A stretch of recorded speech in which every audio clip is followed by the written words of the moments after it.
Hey everybody, welcome back.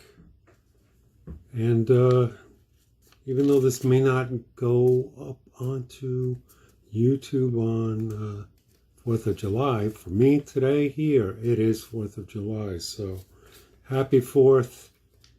Make of it what you will in a safe and fair manner. All right, so today's little topic du jour, my fellow Earthlings, is going to be the concert experience, and this may stretch out over a couple episodes. So, you have to bear with me as usual. So, one thing I was going to do at first was I was going to talk about noteworthy concerts I've attended. But let me just talk about the concert experience itself. Some things have stayed the same. Some things have changed. In light of COVID, some things changed. In light of just the passage of time, some things have changed. Back in the day, way back in the day when I first started going to concerts, they were, by today's standards, they were ridiculously affordable and cheap. You wouldn't think twice about going to a show. I saw some shows, stadium shows, and things, and the ticket price averaged about $5 to $7.50 U.S. currency for a show. And, but when you think about it, a lot of things figure into that, right? The venues were not as great. The concert experience was not as great. The lighting was not as great. The sound was not as great. The stage presentation, if you've watched movies like Spinal Tap and things like that, in some instances, the stage presentation was kind of hokey. A lot of times the sound was not good at all. But, having said that, glad I saw certain bands when I did. Also, the other thing to consider about concerts, there's many different things. Is it an indoor venue? Is it an outdoor venue? If it's an outdoor venue, weather is a big part of it. And crowd behavior, not crowd control. I mean, that's an offshoot of it. But, anything can make your concert experience great. Or kind of dampen or sour you on the experience, but you have to take it one at a time. Each thing judged on its own case-by-case basis. If one concert's bad, doesn't mean the concert experience is bad. Just that particular one. Maybe the venue sucked. Maybe the people who are that were standing in front of you or standing behind you, the bouncers and the security people were not friendly, nice, or polite. A lot of things can happen that can sour your experience. However, other things that can happen that are great. You meet if you're going to see a band that you love, you got to figure a lot of the people there are not first-timers with regards to their music. They know the music of the band. They love it as much or more as you do. You might make a really good friend at a show or, significant other, you could say. A lot of good can come. You could have good conversation with a person at the merch stand or the person, getting you your favorite beverage, or the person while you're waiting in line to get the beverage, and on and on and on. The people you wind up seated next to, all these things. But again, as usual, I digress. So I guess this is going to split over a couple different parts, and there may be some overlaps and repeats, but I'll just talk about some of this one maybe I'll talk about bands I'm glad to have seen, and this includes solo performers, that I'm glad to have seen live, either because they're no longer with us, or, they're getting on in years, or something happened where they decided to stop touring. It's either a logistic impossibility for them. Maybe they got dropped by their label, health concerns, so many things figure into it. But I'll just kind of be quick about this. Again, I don't rate these in order. I don't really do the ranking thing ever. If I have, it was it subconsciously infiltrated my train of thought. So here we go. Bands and including solo performers that I am glad to have seen live, for the reason being that, you know, that opportunity may never present itself again. And in the case of the dearly departed, it certainly is working out that way. I would say, you know, go from big name people that everybody would know to, you know, your more obscure performer that not everybody is aware of. I am glad to have seen early B-52s. I actually was sort of friends with Ricky Wilson of B-52s, and I'm so glad that I saw them in their earliest incarnation when they were playing Max's Kansas City, and CBGB's were like pretty much the only venues they were playing. Then they branched out to other venues like Hurrah's and the Mud Club and all that. But even then, very early on, I thank my friends Paul and Neil for turning me on to them. It was a revelation, because I had a certain mindset of what I liked musically, and not inflexible, but kind of standing my ground, because always being kind of called out on it. And, you know, B-52s sort of came out of nowhere. And a wonderful thing for all of us. Saw Bowie a couple times, and I gotta say, preference-wise, I'm glad I saw him on the stage tour, where he was touring mainly like Low End Heroes albums, with a smattering of like Ziggy and other hits, you know. Fantastic backup band. I think it was on guitars, I think it was Carlos Alomar and Earl Slick. Fantastic backup band. It was at the Garden, Madison Square Garden. Fantastic. So the stage live album documents that, and it was really a great show. I gotta say, I saw Queen a few times. Before they were like mega superstars, you know, met Freddie Mercury and a couple of other guys in Queen back in the day, and also saw them live. So there you go. He was quite the showman. Believe it or not, I met and I've seen live Sid Vicious. He played at Max's Kansas City.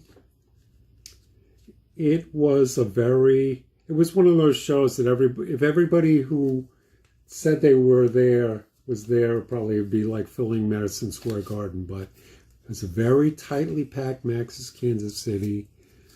His band, I'm not sure exactly if they were going under the name the Heartbreakers or whatever, but I mean, let me put it this way. He and most of his band were really addled, ADD, that night. And sound, not good. Set list, not so great. But it's like almost like historic, right? That you go to these things. And also I saw John Lennon, who came on for 3 songs with Elton John, and that was at Madison Square Garden. And that was great because I am a huge Beatles fan, so that was great. Historic. You know, I'm glad to have seen Public Image Limited. Saw them live a few times. You know, with the maestro conducting the orchestra. And another maestro conducting the orchestra was Frank Zappa. I'm glad to have seen him live several times and met him and spoken with him a few times as well. And, you know, I think the majority of my concert experiences with Zappa were at the Palladium for the Halloween show. Always good. Mothers of Invention, it's almost like a mini orchestra, and also very well in tune with Frank, and like stops and starts and improvisational moments and all that. Glad to have seen Cabaret Voltaire. Not hugely impressive live. I would imagine the nature of their music and the available technology and equipment at the time made live shows a little difficult. Sound not so great. Projections interesting. Saw them live a couple times, and I gotta say, the latter time, it was like the songs that they played were less to my liking, but the sound and the delivery was a lot smoother.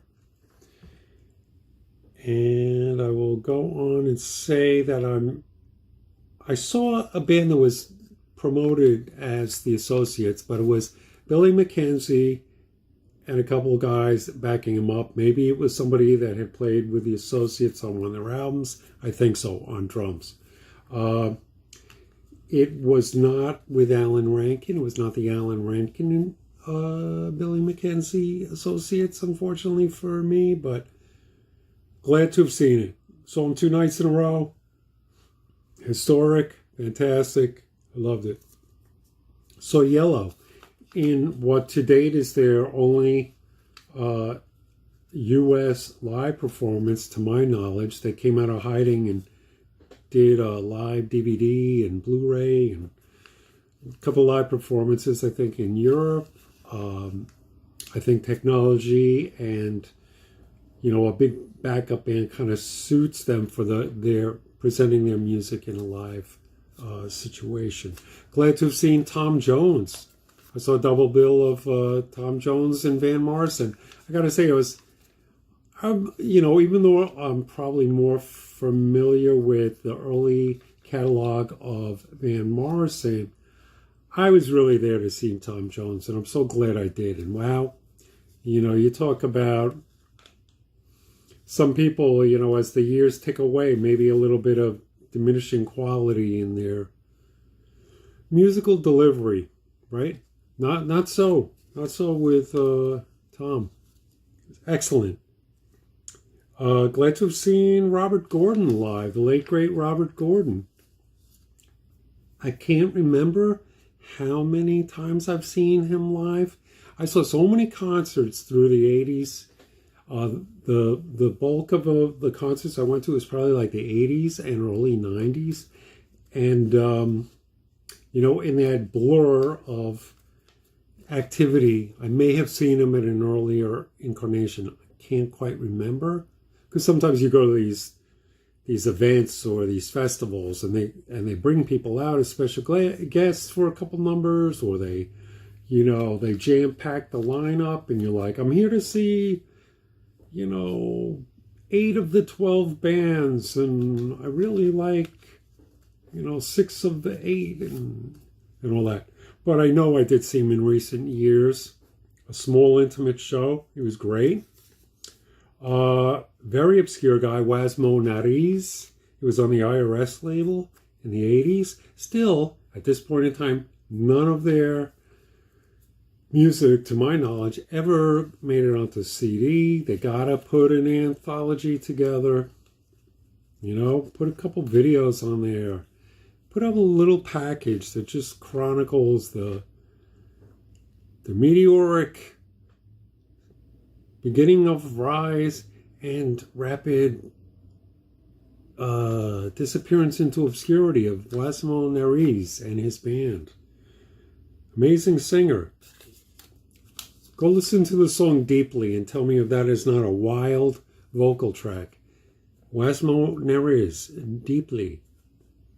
Okay, I'm friends with them, of course, and I'm so glad to have seen Plastic Land live in several different incarnations, with Glenn always there as the constant, one could say. And check out their new album, Spree. if you get a chance. It can be tracked down. You just got to do a little eyes, fingers, ears, and legwork. And then I would also say Perubu. I've seen Perubu many, many times, and I've seen David Thomas, lead person of Perubu, solo, different incarnation.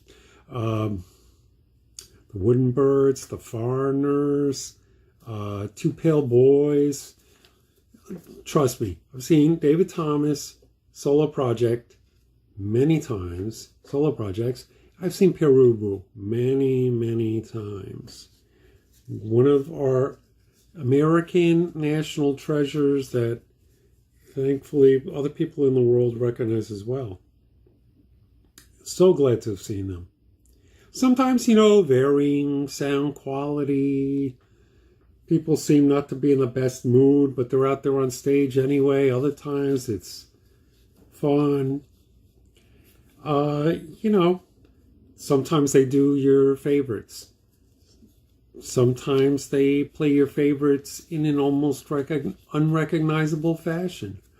But I'm always glad to see them. I always love stumbling on some archival material. I'm glad that they dip into the vaults and put out stuff.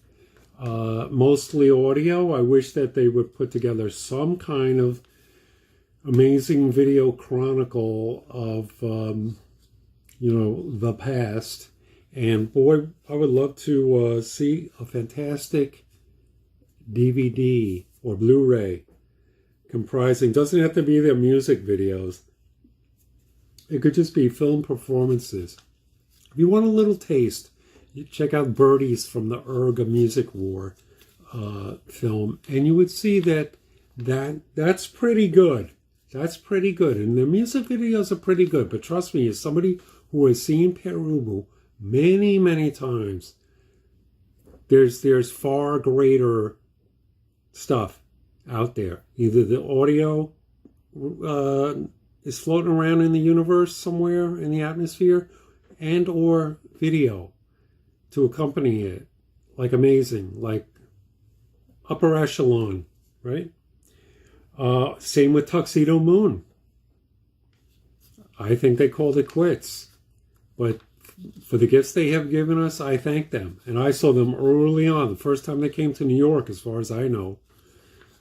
I saw them live, and I saw them many other appearances in New York. I'm always glad that I did. And, the gifts they've given us, audio and video-wise, we are eternally grateful. Now, as far as Japanese bands go, I have seen a couple like Shonen Knife and Pizzicato 5. I'm glad to have seen them. I really liked the Plastics. And they were thrust a lot of times into an opening slot for like Talking Heads and I believe B-52s. And I think I also saw them when they were like headlining a small club and all that. Their music was really charming, and they had a great on-stage energy. So their stuff's hard to track down, but you can always look up Copy, I Want to Be Plastic, and they have one U.S. album. That's worth checking out. Then The Residents with Snakefinger. I was fortunate to see The Residents when they were, I don't think it was, I get a little confused about this, even though I'm an early Residents fan. It was The Residents with Snakefinger, and I believe that it might have been the 4 original Residents. I'm not sure, because they're so secretive about their identities. It's hard to know who departed, like right around the time of the commercial album, the Mole trilogy, and all that. But glad to have seen them. That was the 13th anniversary tour, the tour with Snakefinger as a special onstage guest. But I've also seen Snakefinger live, and he's sorely missed. James Chance, glad to see him live. I had seen him more just in passing, walking around the city and like occasionally in a club and things like that. Little nod of, I hope, approval. And but he played a great free show at the South Street Seaport a couple of years back. And, you know, it was very jazzy. Some great extended jazzy sax solos.